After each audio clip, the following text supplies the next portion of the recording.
12, há uma promessa feita para a igreja de Filadélfia, que diz assim: a quem vencer, eu farei coluna no templo do meu Deus, e dele nunca sairá. Quem é fiel, quem permanece, ele está dizendo: eu vou fazer você coluna. Você já ouviu alguém dizer assim: você é coluna na tua casa? Já. Você sabe quem te fez essa coluna? Deus. Porque coluna, irmãos, é algo que para quebrar dá trabalho. Quem já teve a oportunidade de quebrar a coluna sabe o quanto é difícil. Mas a coluna no reino de Deus, irmão, não é quebrável. Ela é intocável. O Senhor está dizendo: o inferno pode até se levantar, mas não vai tocar em você. Ele pode até tentar, porque vai dar uma retadinha aqui ou ali. Porque acontece. Mas você continuará firme e inabalável. Para a igreja de Laodiceia, ele diz no capítulo 21, diz no verso 21, ao que vencer, lhe concederei que se assente comigo no meu trono, assim como eu venci e me assentei com meu Pai no seu trono. Vale ou não vale a pena permanecer na presença do Senhor? Vale ou não vale a pena conhecer a Cristo? Essa mesma bruxa, o rapaz perguntou, ela dizendo que tinha 24 partes. E quando ela chegar, e o cara disse: e como é que vai ser? Ela disse: não. Quando eu me entreguei para esses seres, para essas entidades, a promessa para mim foi que quando eu morrer, eles estarão na porta do inferno, me esperando. E o entrevistador disse: e você não tem medo? Ela disse: o inferno não é nada disso que as pessoas dizem. É festa, é alegria, é diversão.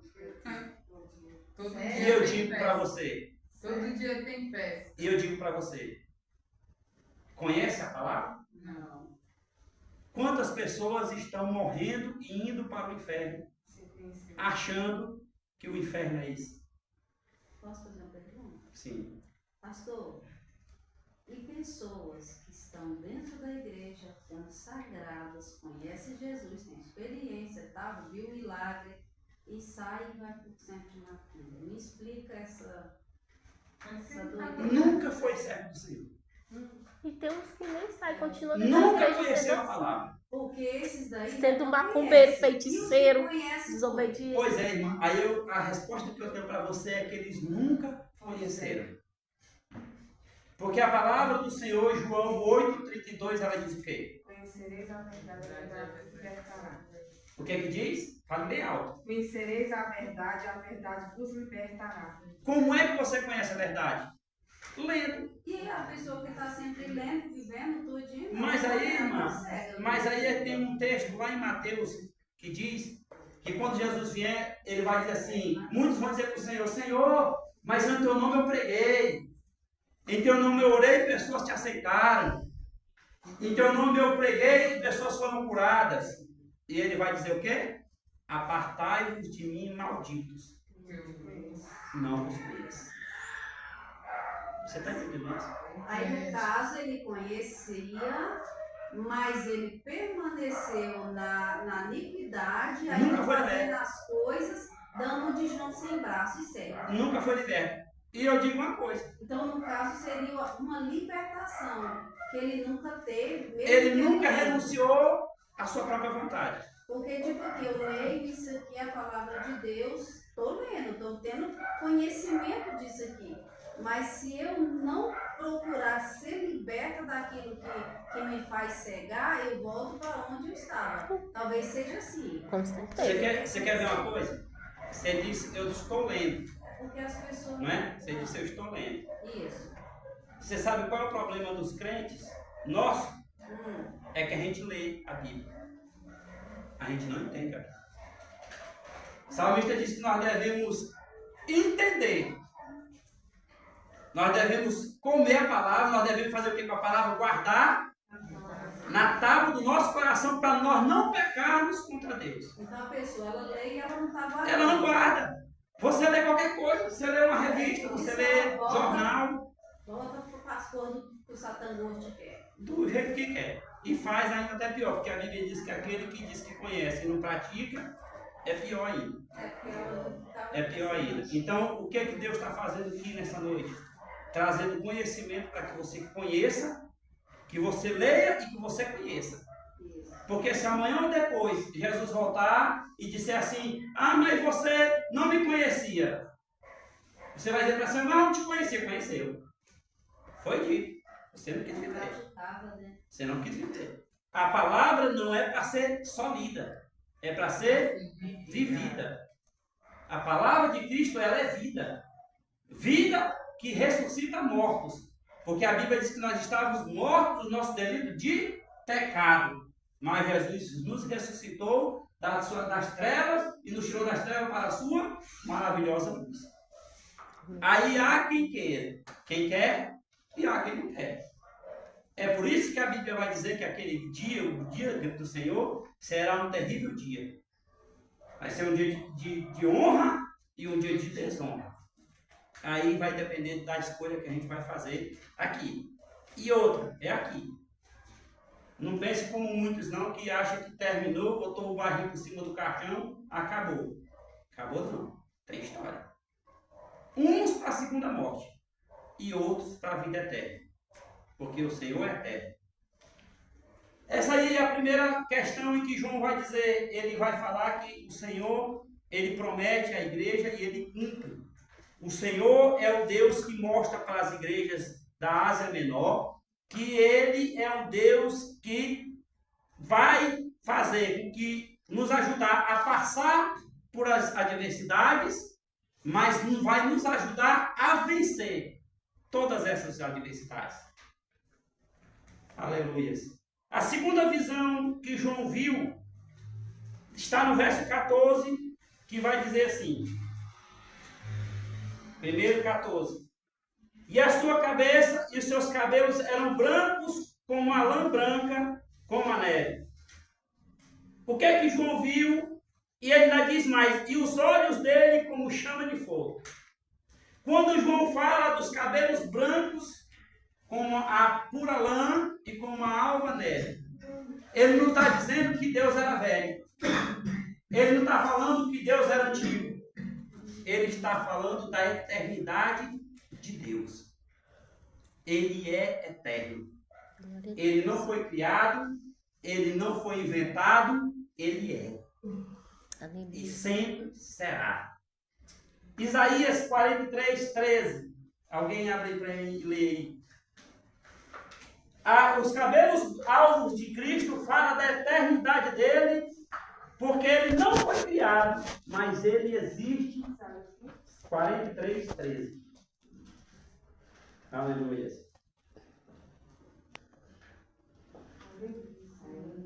Se houvesse dia, eu sou, e ninguém há que possa fazer escapar das minhas mãos, agindo eu quem impedirá. Ainda antes que houvesse dia, eu sou. Olha como é que Deus é tremendo. Antes que tudo isso que você vê existisse, ele é. E sempre será depois que tudo isso aqui passar. A segunda coisa que diz, e Isaías entende com essa primeira revelação, é que ele é o único que está no passado, está no presente e está no futuro. Porque ele é. O Deus que nós servimos não é submisso ao tempo, como eu e você é. Somos. Nós somos submissos ao tempo, ao cronos, milésimo de segundo, minutos e horas. Nós temos tempo para nascer, tempo para crescer, tempo para morrer. O Senhor é o Kairos. Ele é dono de tudo e de todas as situações. João olha para ele e diz que viu ele com os olhos como chamas de fogo. Quando o texto fala de chamas de fogo, ele está mostrando que o Senhor é onipresente. Ele está e enxerga tudo. Nada está escondido aos olhos do Senhor. Nada, nem ninguém consegue fugir da presença do Senhor. É o conhecedor de todas as coisas. Todas as coisas. Ninguém faz algo que vai surpreender Deus. Ah, hoje eu vou fazer isso que Deus vai ficar surpreso. Não. A palavra do Senhor diz que antes mesmo, no Salmo 139, que antes mesmo que uma palavra se forme na minha boca, o Senhor já sabe o que eu vou dizer. O salmista vai dizer, Senhor, eu ainda não tinha nem forma no ventre da minha mãe e o Senhor já me conhecia. Aleluia. Salmo 139 é o salmo que eu aconselho os irmãos a lerem. O Salmo 139. Leia ele, mas leia ele meditando, mastigando, saboreando ele. E você vai ver o tanto que vai ser forte. A terceira visão que João viu está no verso 15, que diz assim, porque no verso 15 João encontra mais dois atributos de Cristo. Ele diz, os seus pés são semelhantes a um latão reluzente, como se tivesse sido refinado numa fornalha. E a sua voz como voz de muitas águas. Quando ele fala que os pés do Senhor são como um latão reluzente, está falando da onipotência de Deus. Eu não trouxe, esqueci. Ele está falando o quanto Deus é onipotente. Ele é intocável. Ele é inabalável. Ele é irresistível. Não há nada, nem ninguém que afronte a Deus e continue de pé. Não há nada, nem ninguém que afronte ou se levante contra a igreja do Senhor e continue de pé. Porque Ele é firme. Ele é rocha eterna. Ele é sustentação e é sustentáculo para a sua igreja, a sua noiva. É Ele que nos faz nos levantar todos os dias. E nos faz se deitar e estar de pé e firme todos os dias. Obrigado, Jesus. Para os irmãos entenderem o quanto esta obra aqui é tão grandiosa, que na quinta-feira eu estava tranquilo, irmãos. Passando por um problema que todo mundo passa. Eu conversando com meu filho, acordei no hospital. Estou aqui todo roxo, de furado. Mas mesmo que o inimigo tentasse me derrubar, aquele que tem os pés como um latão reluzente disse, ele não vai cair. Ei, aleluia, Jesus. O senhor trouxe o remédio? Esqueci. Não. Eu esqueci. Eu não sei nem, eu acho que está dentro do carro, Paulo. Pega ele para mim. Eu estou filmando. Eita glória. Aleluia. Mas eu quero dizer para você, quando João olha e vê esse ser, com esses pés como um latão reluzente, ele olha e ele entende que o melhor lugar para estar é onde, irmãos? No esconderijo do Altíssimo. O melhor lugar para estar é na presença do Senhor. Amém. E muitos estão se desviando dentro da casa de Deus. Muitos estão se afastando, estando dentro da casa do Senhor. Muitos estão cultuando a Deus só da boca para fora, porque o coração está longe de agradar a Deus. E muitos estão desviados dentro da casa de Deus. Muitos estão afastados, desviados, como disse a minha esposa, dentro da casa do Senhor. Não, mas a gente se encontra assim. Eles buscando força ainda para permanecer, mas desviado. Só um minutinho. Infelizmente. Mas Mas Deus é a nossa força e nos restaura as forças e nos... porque, irmãos, estar na presença de Deus não é brincadeira.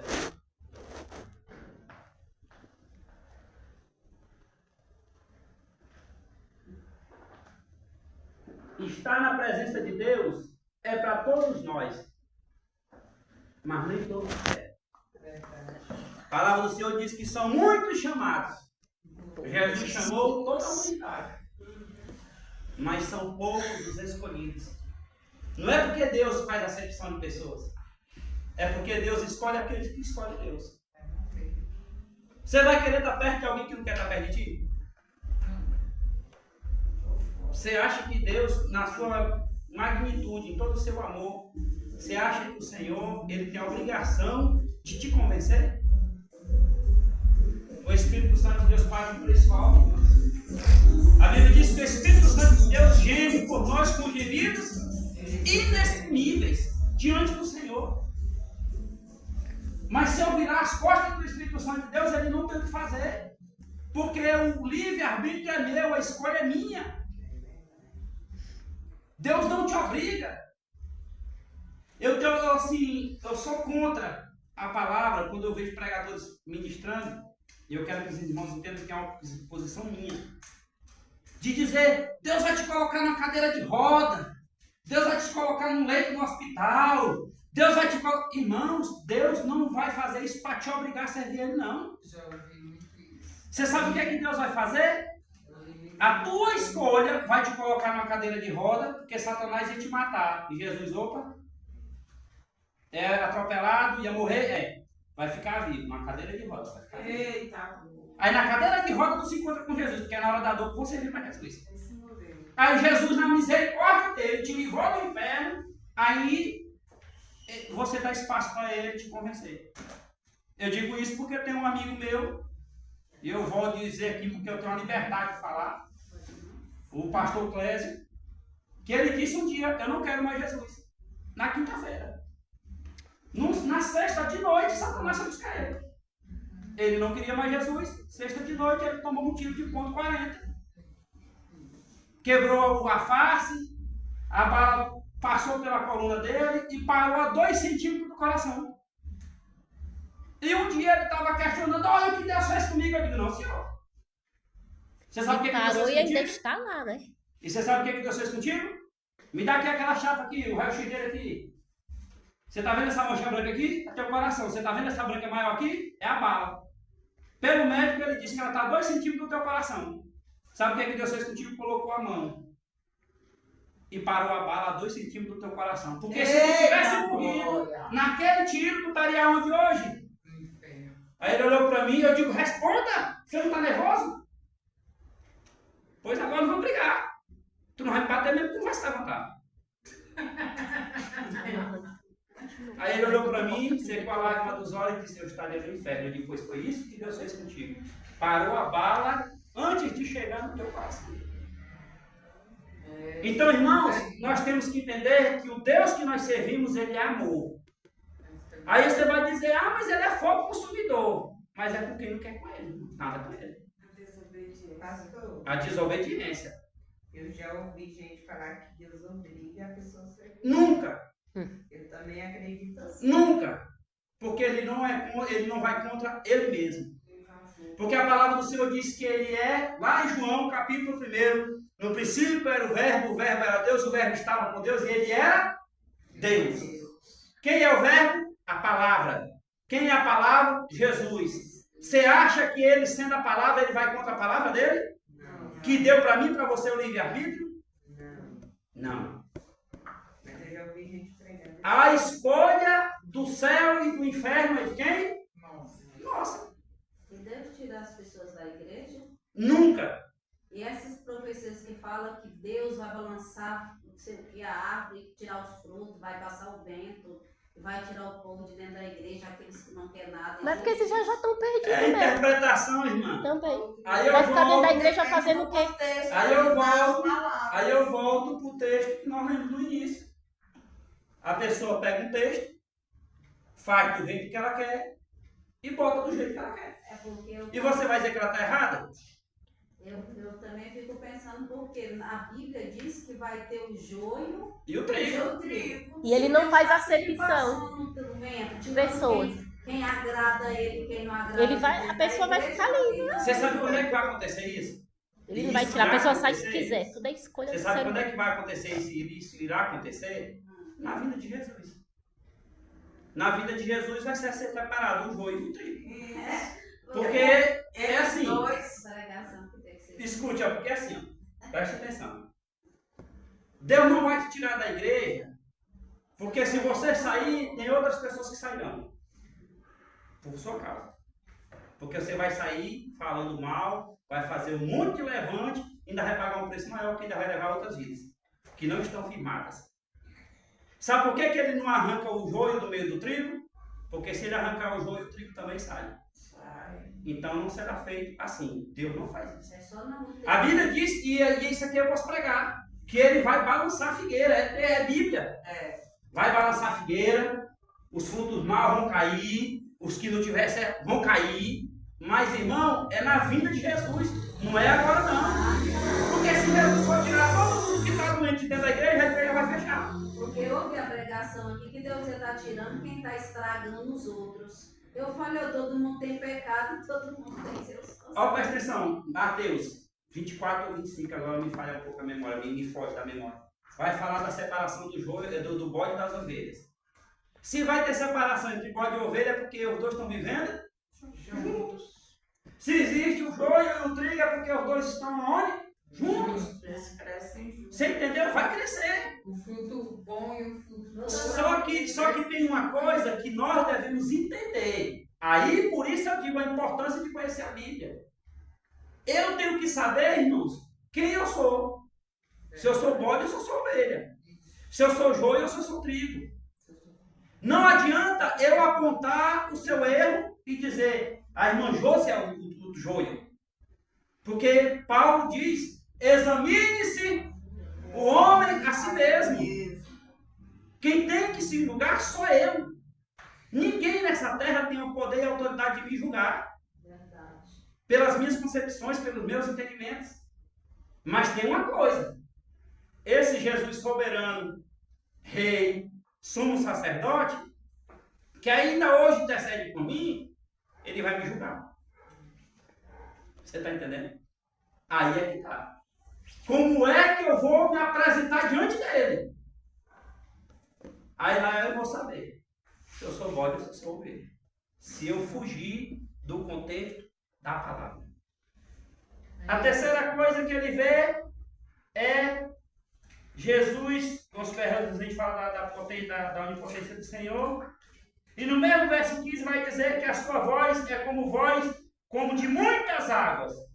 Isso fala do quanto o Senhor é irresistível. Não tem nada que resista à sua voz. Glória a Deus. Não há nada que resista à sua ordem. Não há nada que resista o poder da sua palavra. Porque através da palavra dele, ele disse, haja luz. Houve a luz. Haja divisão entre as águas de cima e as águas de baixo. Houve essa divisão. Tudo que ele fez, ele não tocou a mão. Ele fez através da palavra. A palavra do Senhor, Isaías capítulo 55, 11. Se alguém puder ler, para mim, leia. Isaías 55, 11. Assim será a palavra que sai da minha boca. Ela não voltará para mim vazia. Antes fará o que lhe apraz e prosperará naquilo para que a enviei. Amém? A palavra do Senhor não é lançada em vão. A palavra do Senhor, ela não é jogada ao vento. A palavra do Senhor não é como uma flecha que o vento mudou a direção dela. A palavra do Senhor não é o que eu penso ou o que eu acho. Ela é. E ela faz aquilo que ela foi enviada. E nesta noite, a palavra do Senhor está dizendo, eu estou dando entendimento para a igreja, para a minha igreja. E eu tenho certeza, ela não volta vazia. Porque eu tenho certeza que da terça-feira para cá, o quanto esse livro de Apocalipse tem mexido com você. O quanto tem despertado em você. Se você for que nem eu, irmãos, eu estava ansioso para chegar hoje. Porque é bom aprender. É ótimo aprender. É maravilhoso você aprender de Deus. Eu te digo, só não aprende quem não quer. Porque a palavra está aqui. E se eu me voltar para ela, ela não volta vazia. No verso 16, a quarta visão de João, diz assim, capítulo verso 16. E ele tinha na sua destra as 7 estrelas, e da sua boca saía uma aguda espada de 2 fios. E o seu rosto era como o sol, quando na sua força resplandecente. Preste atenção. Mais 2 atributos de Cristo. A palavra diz que da boca dele, João diz que viu uma palavra, uma espada aguda, de 2 gumes. A palavra do Senhor, irmãos, ela é profunda. A Bíblia vai dizer que ela vai entre a divisão da medula e da alma. Ela divide o espírito. Ela chega numa dimensão em que eu e você não temos a capacidade de entender. Você está entendendo isso? E para você entender uma coisa, que todo mundo fala da guerra do Armagedon, que vai ter uma guerra absurda, né, dos exércitos. E a Bíblia diz que quando Jesus vier, ele vai falar, e da espada dele também vai sair o quê? Uma espada de 2 gumes. Se eu disser para você que nessa guerra do Armagedon não vai ter uma bomba, não vai ter um tiro, e que Jesus, com só uma palavra, destruirá Satanás e o falso profeta, a besta, glória. Deus Aleluia. O Senhor não precisa lutar com ninguém, irmão. O Senhor não precisa bater em ninguém. Ele só diz, morra. Acabou. Desapareça. E se ele não quiser, ele vai falar. Irmãos, eu me arrepiei todo agora. Aleluia. Brava, Surianda. É isso.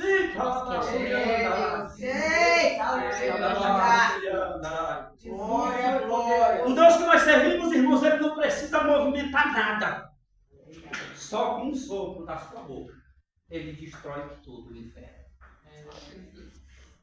Irmãos, se vocês sentissem que eu estou sentindo aqui,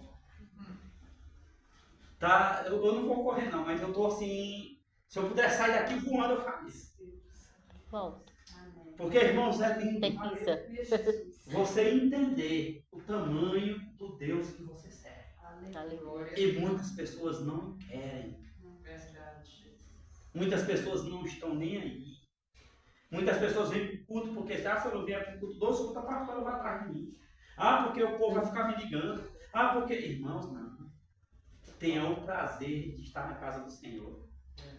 João enxerga uma coisa, irmãos. Ele diz, o rosto dele brilha como o sol no seu, lá no seu maior poder, na sua maior glória. Vamos dizer que no sol do meio-dia. Você consegue olhar para o sol do meio-dia? Não. Se você olhar, você vai passar um tempinho escuro às vistas, né? Cego. Você sabe o que acontece com João? No verso 17? Ele cai morto. Ele cai como um morto. Como morto. Mas a Bíblia como morto quer dizer que ele está morto. O texto vai dizer, e quando eu vi, caí aos seus pés como morto, pois ele pôs sobre mim a sua destra. O que ele fez? Ele botou a mão sobre João. E o que ele diz? Diz, não temas, eu sou o primeiro e o último. Eu sou o que vivi, o que vive, fui morto, mas eis que estou vivo para todo o sempre. E tenho a chave da morte e do inferno. Sabe o que o Senhor está dizendo para mim e para você? Que Ele é um Deus restaurador. Glória a Deus, aleluia. Porque quando Ele diz que caiu como morto, Jesus veio para levantar. Levante e não temas. Nós temos que entender isso. O que Cristo fez conosco? A Bíblia diz que nós estávamos mortos em nossos delitos de pecado. Mas quando Ele morreu... Irmãos, preste atenção em algo tremendo. As coisas que o inimigo faz para tentar atrapalhar Deus, abre portas inimagináveis.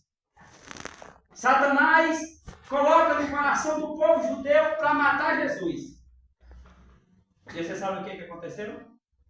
Ele abriu a porta do céu para nós. Gentios. Sim. Porque quando Jesus morre, morre homem, mas vai no inferno como Deus. Aleluia. Forte. Toma a chave da morte e do inferno e diz: morte, tu não tem poder. Satanás, tu não tem poder e está preso. Sim. Vou falar o que a pastora pediu para falar. Há uma parte da teologia que crê no milênio, que será depois da vida de Jesus, 1000 anos, todo mundo bonitinho na terra. E eu quero dizer para você, o milênio já foi aberto. Quando Jesus foi no inferno e prendeu a Satanás. Prendeu como, pastor? Contra a minha igreja, tu não pode tocar. Contra o meu povo, tu pode até se levantar, mas não vai se resistir. Tu pode ir contra por 7, por um caminho tu pode ir contra o meu povo, mas por 7 tu vai fugir da minha presença. Porque eu sou teu povo. Quando é que esse milênio se encerrará? Na segunda vinda de Jesus, que haverá a destruição. Aí eu vou dizer, Satanás, o inferno, a besta, o falso profeta, o anticristo serão lançados no lago de fogo. Nós estamos no milênio porque nós estamos na graça. Nós estamos Esse na é graça. o momento. Pastor, e na graça Se está desse arrepender. jeito, tá? Porque se Satanás pudesse fazer com a gente o que ele quisesse, Porque ele tem vontade. imagina. Por que ele prendeu a chave da morte? Nós Por que estamos ele tomou a chave protegidos da morte? graça nesse milênio. Por que ele tomou a chave da morte? Porque Porque imagina a morte, olhar para Jesus sendo Deus, pregado numa cruz, e não poder matar quem criou ela. Jesus, ele diz: Pai, a ti eu entrego o meu Espírito. Não foi a morte que matou Jesus, não, irmãos. Ele entregou para Deus o Espírito, porque a morte estava lá, sentadinha na pedra, olhando para a cara dele. Agora eu faço o quê? Com os dois dali eu mato. Mas ele eu faço o quê? Nada. Imagina, enrolado. Mas Jesus diz: eu te entrego o meu Espírito. Porque ele é restaurador. Aleluia. Esse é o Jesus que você serve. Aleluia. Deixa eu correr aqui para nós terminar. Eu sei que os irmãos estão tudo doidos para ir embora. Tem as perguntas. Já tem as perguntas, eita glória. Deixa eu ter pergunta. Só um pouquinho, mas depois eu já dá o espaço para a pergunta. Se nós lermos Colossenses 1, verso 3, alguém abre aí.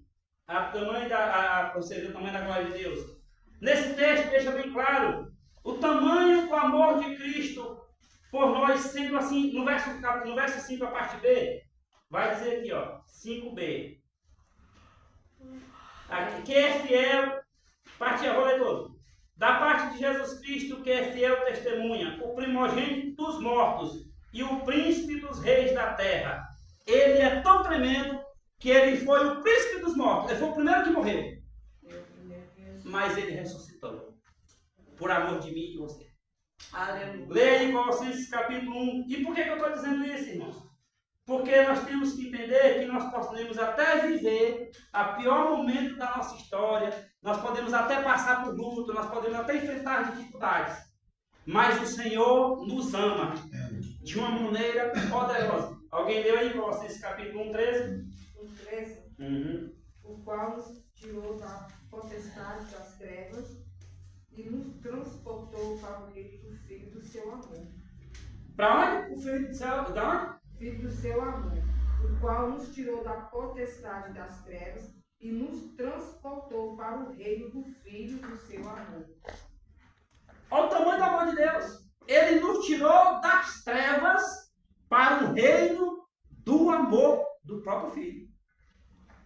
Esse é o amor de Deus por nós. O verso 6 vai dizer, eu tirei aqui agora, deixa eu voltar aqui no verso 6, diz assim: e nos fez reis e sacerdotes de seu Pai. A Ele a glória e o poder para todo sempre. Amém. Ele nos fez reis e sacerdotes. Você não é mais só um crentezinho, você não é só mais um irmãozinho. A partir do momento que você aceitou Jesus, Ele te fez rei e sacerdote. Porque Ele é rei, supremo rei, Ele é o sumo sacerdote, mas Ele nos fez sacerdote dentro da nossa casa, na nossa rua, dentro dessa igreja. Glória a Deus. Você é sacerdote do Senhor. 1 Aleluia. Pedro capítulo 2, 9, diz assim, deixa eu guardar aqui para não perder tempo. 1 Pedro 2, 9, texto conhecidíssimo, pregado demais. Diz assim: mas vós sois geração eleita, sacerdócio real, a nação santa, o povo adquirido para que anunciais as virtudes daquele que vos chamou das trevas para a sua maravilhosa luz. Você não é só mais um qualquer. Você foi restaurado para restaurar vidas.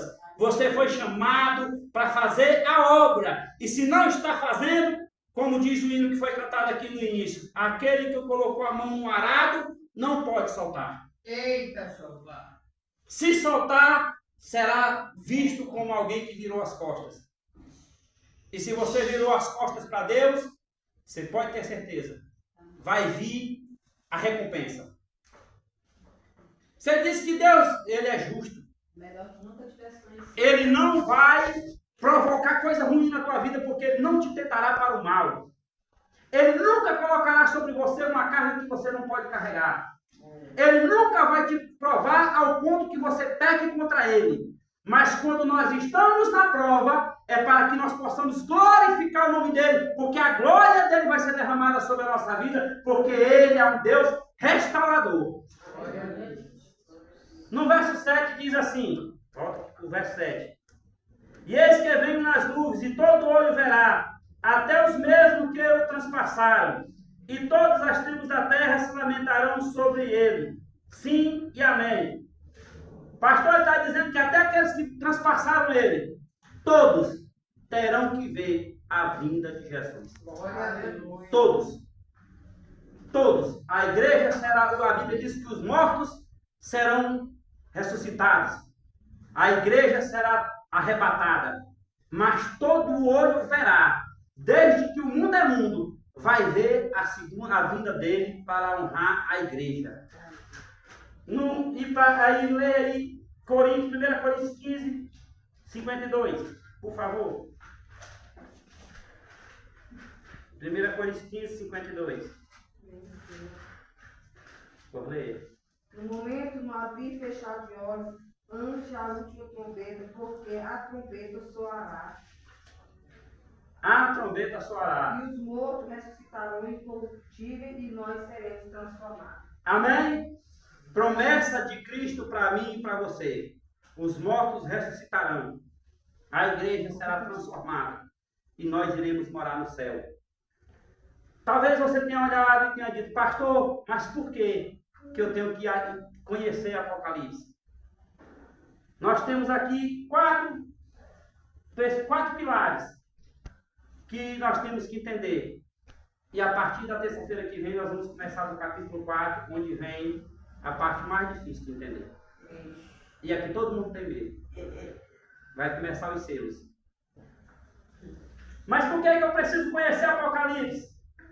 Para mim não ter medo da morte. Abra aí João capítulo 16, verso 33. Outro irmão, abra Hebreus capítulo 2, verso 15. Outro irmão, abra Romanos 16, 33. Outro irmão, abra Romanos capítulo 8, 18. Hebreus 2,15, pode ler? Não, agora não. 16, 33. Tendo-vos dito isto, para que em mim tenha paz, e no mundo terei aflição, mas tenho bom ânimo, eu venci o mundo. Primeiro pilar, não tenha medo da vida. A vida vai oferecer situações difíceis e terríveis, mas Jesus diz, não tenha medo, porque esse mundo você vai ter aflição, mas tem bom ânimo. Eu venci. Sabe o que ele está dizendo para mim e para você? Ele vai nos fazer vencedores. Aleluia! Então não tenha medo. O segundo pilar, nós não precisamos ter medo da morte. Hebreus 2,15. Livrai todos que, com medo da morte, estavam por toda a vida sujeitos à servidão. As pessoas estão com medo da morte, sabe por quê? Porque estão sujeitas à servidão. Mas Cristo morreu para nos fazer livres. Livre do pecado, livre da escravidão, livre da morte, livre de todo aquilo que possa tentar nos tragar. Porque Ele é Deus que restaura e nos dá força e nos fortalece. Porque mesmo que alguém tire a nossa vida aqui na terra, mas quando abrirmos os nossos olhos, nós estaremos aonde? Na eternidade com Deus. O terceiro pilar, nós não devemos ter medo do futuro. Leia aí Romanos capítulo... Romanos 8:16. Isso. O próprio Espírito testifica com o nosso Espírito que somos filhos de Deus. Amém? Amém. Por que nós vamos ter medo do futuro? Se nós somos filhos de Deus. Se o futuro que tem para mim e para você é de vitória. Se o futuro que tem para mim e para você é que dos nossos olhos serão secados todas as lágrimas. Se o futuro que tem para mim e para você é que não haverá mais morte. Se o futuro que nós temos garantido por Deus é que não haverá mais choro, não haverá mais pranto, não haverá mais dor, irmãos. Por que ter medo do futuro se o futuro é estar na glória com Cristo, queridos? E o quarto pilar, nós não devemos ter medo da eternidade. Leia aí Isaías 41:10, por favor. Isaías 41:10, para nós passarmos para as perguntas, para a gente poder... Pastor, repete só novamente os livros que você falou, só para eu anotar aqui. O primeiro foi João, para não ter medo da vida, João 16:33. João 16:33. Só um pouquinho, rapidinho. João 16:33. Ah. Para não ter medo da morte, Hebreus 2:15. Hebreus 2:15. 2:15. Para nós não termos medo do futuro. Romanos 8:18. É 8:16, né? 8:18. E para nós não termos medo da eternidade, Isaías 41:10. Não temas, porque eu sou contigo. Não te assombres, porque eu sou o teu Deus.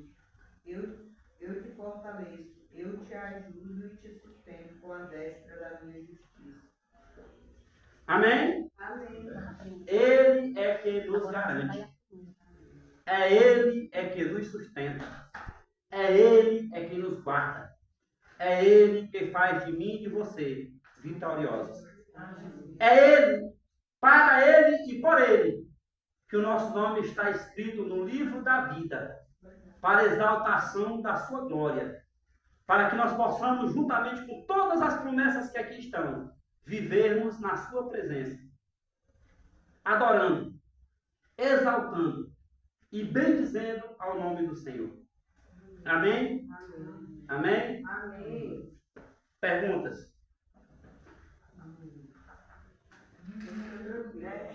Pastor, a árvore da vida, ela representa o que mesmo? Vida. Não, sei que é a árvore da vida, mas é uma árvore mesmo? Como é que é? A Bíblia vai dizer que a árvore da vida, ela está no centro da cidade santa. Não é? Quem é a cidade santa? Onde é que está? Quem está no centro da cidade santa? Deus. Então a árvore da vida representa Deus. Ah, é? porque ele diz, é porque Jesus diz assim, que ele é a videira verdadeira. A videira é o quê? Uma árvore.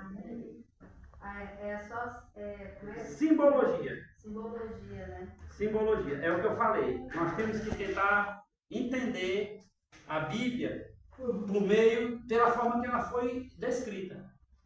Porque o livro de Apocalipse, ele é cheio de alegorias.